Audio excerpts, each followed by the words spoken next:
अस्सलाम वालेकुम, नमस्कार, सत श्री अकाल। मैं अहमद शेख आपका भाई। अभी जो स्क्रीन पे आप चार मौलानाओं की तस्वीर देख रहे हैं, हम इन्हें 5,000 मौलाना कहते हैं। ये किस समाज की रहनुमाई करते हैं, किस समाज ने इनको आदेश दिया है अ, बैठ के अधकचरे ज्ञान को बैठ के टीवी डिबेट में बैठ के बताने के लिए, रायता फैलाने के लिए। ये कोई जिस समाज से आते हैं वो समाज भी नहीं जानता इनके बारे में। आज हम बात करेंगे, इन्हीं की बात करेंगे। अगर आप इस दौर में भी, आज के दौर में भी टीवी चैनलों के सामने बैठ के घंटा 2 घंटा बैठ के उनकी खबरों को सुनते हैं, तो आप बखूबी इन मौलानाओं के चेहरों से बहुत ही वाकिफ होंगे। इन मौलानाओं को आप अक्सर करके भड़काऊ बहस में आप देखते होंगे, जहाँ पे एक दूसरे के ऊपर छींटाकसी करी जाती है। धार्मिक बहस में ज़्यादातर विषय जो होता है न्यूज़ चैनलों का, वो धर्म का होता है, सांप्रदायिकता का होता है, इस्लामिक फोबिया का होता है। इसी के इर्द गिर्द ये सारी डिबेट रखी जाती है। आपको मैंने अभी पिछली वीडियो में दिखाया था। इस तरह के तमाम यूट्यूब पे और तमाम इनके पोर्टल पे जाइए, इस तरह की धार्मिक बहस भरी पड़ी हुई है, जो एक मैंने बताया कि एक एजेंडा के तहत चलाई जाती है, ताकि आप उसी पे उलझे रहें, बाकी दूसरे तरीके से सत्ता अपना काम करती रहे। आप इनको पहचानते होंगे, ये कभी ज्ञानवापी मस्जिद के विवाद में ये सामने आते हैं टीवी चैनलों पे पैनलिस्ट बन के।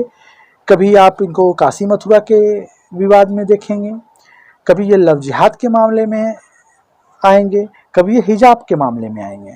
तो ये चार मौलाना जो हैं, जो इर्द गिर्द सारे न्यूज़ चैनलों पे यही घूमते रहते हैं।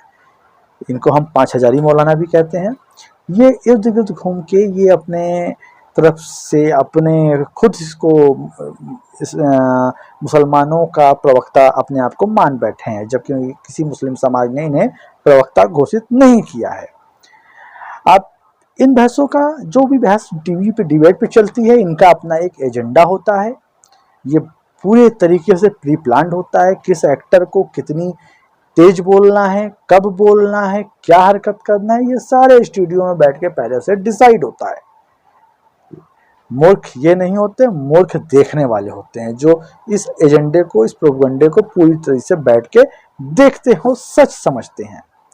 और आप देखिएगा कि जब भी अक्सर करके एंकर इनसे, इन मौलानाओं से भड़काऊ छिछोरे सवालात पूछता है धर्म के आधार पे, जिस पे समाज की भावना आहत हो जाए, एक समाज की भावना, ऐसे सवाल पूछता है।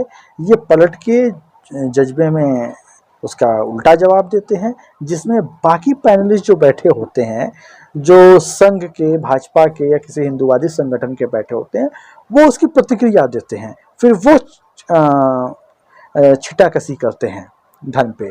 तो ये जो दुष्संत और मौलाना एक दूसरे से ये होते हैं, एक दूसरे से पहले से प्लानिंग होती है, कब कौन को किसको क्या बोलना है, ये सारी चीज़ें पहले से सेटल्ड होती है। और उसको देख के देशवासी, सीधी सादी भोली भाली जनता बेवकूफ़ बनती है।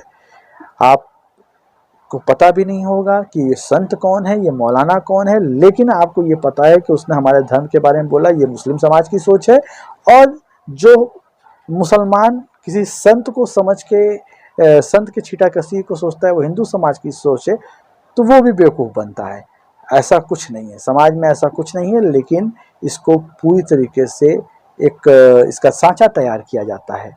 आज हम बात करेंगे इन्हीं चार मौलानाओं की। इनमें है एक हाफिज सरवर, गुलाम सरवर साहब। इनको आप देख रहे होंगे, इनको पहचानते भी होंगे, ये टीवी वाले मौलाना है। कभी ये ज्ञानवापी मस्जिद के विवाद पर आपको मुस्लिम धर्मगुरु होते हुए दिखाई देंगे। कभी दूसरे चैनल पे, जैसे न्यूज़ नेशन पे जो आता है, क्या कहता है इस्लाम, तो उस पे आप देखेंगे तो ये मुस्लिम स्कॉलर बन के चले आएंगे। और हल्ला बोल के कार्यक्रम में ये ऑल इंडिया यूनाइटेड मुस्लिम के राष्ट्रीय प्रवक्ता के रूप में आ जाएंगे। तो इनका जो रोल होता है अलग अलग चैनलों पे, टीवी डिबेट की जो उनका हेडलाइन होती है, उस हिसाब से इनको रोल दिया जाता है। ठीक, तो इस तरह के, अब ये मौलाना सरवर साहब, इनको कितने मुसलमान जानते हैं, कितने समाज, ये चुनाव भी लड़ चुके हैं जिसमें हार चुके हैं ये। तो ये पार्षद की, भाई मुस्लिम बहुल इलाके से अगर ये पार्षद का चुनाव भी लड़ जाए तो शायद इन्हें कोई वोट ना दे, लेकिन ये धर्म के ठेकेदार बन के न्यूज चैनलों पर पहुंच जाते हैं। हालांकि इन्होंने एक चैनल में बैठ के ये इस बात को एक्सेप्ट भी कर चुके हैं ये पहले कि इनको एंकर और जो मैनेजमेंट होता है वो निर्देश देता है कि कब आपको आग बबूला होना है, कब भड़कना है। ठीक है, तो ये सारी चीज़ें एक स्टूडियो बना है वो, और वहाँ पे डायरेक्टर पीछे बैठा होता है, वो आदेश देता है, उधर से छू कहेगा तो संत बोलेगा, इधर छू कहेगा तो मौलाना बोलेगा।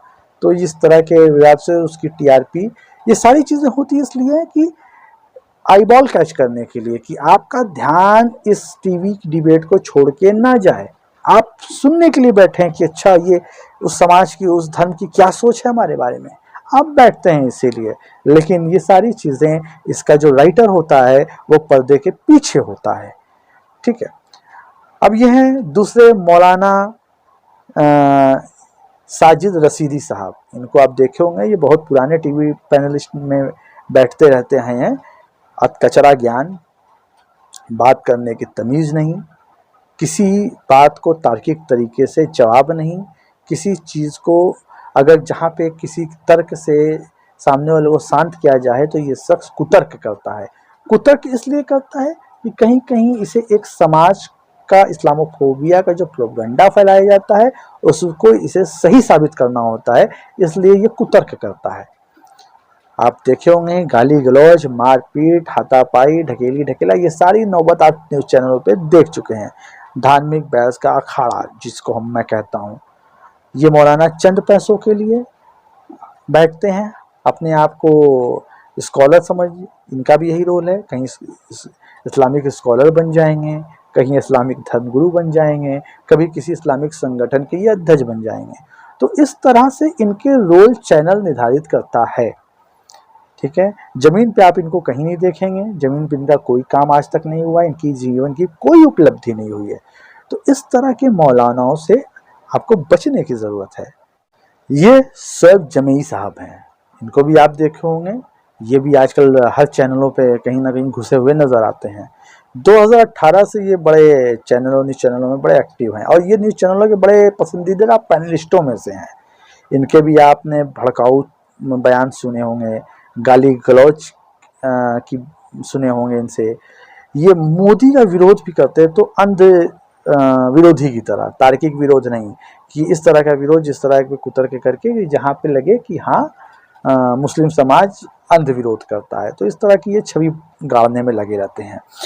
ठीक है, और ये इस्लामिक स्कॉलर बनते हैं, लेकिन जबकि इस्लाम की शिक्षा, इस्लामिक स्कॉलर की शिक्षा इन्होंने ग्रहण नहीं की है, ये टेक्निकल की पढ़ाई करके आए हुए हैं। तो इस तरह के चेहरे आप 2014 के पहले नहीं देखते हैं। ये 2014 के बाद एक ट्रेंड चालू हुआ है न्यूज़ चैनलों का, उसमें ये लीड रोल में आते हैं, क्योंकि जो सही मौलाना होता है या जो सही कारी, जो सही जानकार होता है, वो इस तरह की बेहूदी और वाहियात छिछोरेपन की बहस में कभी अपने आप को नहीं डालता, क्योंकि उसे पता है कि सामने वाला उसको जानबूझ के वर्गलाएगा, जानबूझ के उस पर, उसके धर्म पे, उसके परंपराओं पे, उसके चीज़ों पे गलत कटाक्ष करेगा, जिससे एक कोई भी सही व्यक्ति और इज्जतदार व्यक्ति, जिसको कहेंगे जिसके अंदर थोड़ा सा अपने धर्म के प्रति, अपने समाज के प्रति, या अपने जो भी वो पूजा पाठ करता है उसके प्रति सम्मान है, तो वो इस तरह पब्लिकली किसी के सामने वाद विवाद में नहीं पड़ेगा। ठीक है, आस्था है मानने की है, आपकी जो आस्था है आप उसको मानिए, आप दूसरे की आस्था पे छिटाकसी मत करिए, चाहे वो किसी की भी आस्था हो।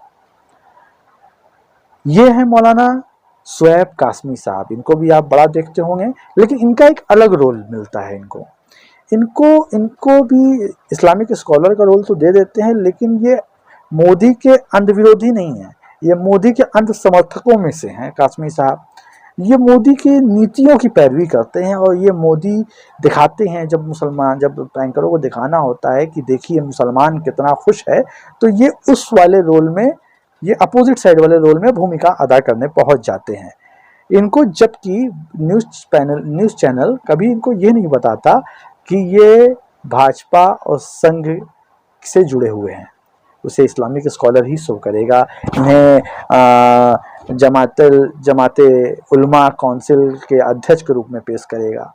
ये उनका अपना बनाया हुआ संगठन है, जबकि वास्तविकता ये है कि ये संघ के मुस्लिम एकता मंच के ये सचिव रह चुके हैं, और ये 2002 से लेके और ये 2022 तक ये लगातार एक्टिव रहे हैं।